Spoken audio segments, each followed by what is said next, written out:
Samantala, nailipat na sa maliit na mga truck ang sako-sako ng bigas na hindi na-deliver dahil sa pagbigay ng Pigatan Bridge sa Alcala, Cagayan. Dadala ang mga ito sa mga palengke sa Bulacan. Ang pagtitiyak po ng Agriculture Department, hindi yan makakaapekto sa presyo ng bigas. Si Vel Custodio sa report. Tiniyak ni Department of Agriculture spokesperson Assistant Secretary Arnel de Mesa na hindi makakaapekto sa presyo ng bigas ang mga sako ng bigas sa karga ng mga truck na bumigay sa Pigatan Bridge sa Alcala, Cagayan noong Lunes. Sinabi rin ni Assistant Secretary de Mesa na hindi masisira ang mga bigas dahil inililipat na ang nasa 650 rice bags per truck sa maliliit na truck para ibiyahe sa alternatibong ruta patungo sa mga palengke sa Bulacan.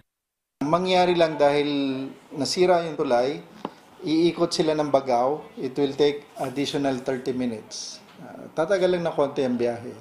But in terms of logistics, yun lang yung epekto niya. Mahalaga ang Pigatan Bridge bilang tulay sa pagbiyahe ng primary commodities. Ang naturang tulay din ang nagdurugtong sa iba't ibang munisipalidad at lungsod sa Cagayan, kagaya ng Tuguegarao City, Amulong at Piat. Critical bridge yun for the movement of goods. Ngayon kasing panahon na to, peak ng harvest ng palay at saka mais. Batay sa DA Bantay Presyo, mabibili ang regular milled na local rice ng 30 hanggang 45 pesos per kilo, 38 to 52 pesos naman sa well-milled rice at 42 to 60 pesos naman ang kilo ng local premium. Vel Custodio para sa Pambansang TV sa Bagong Pilipinas.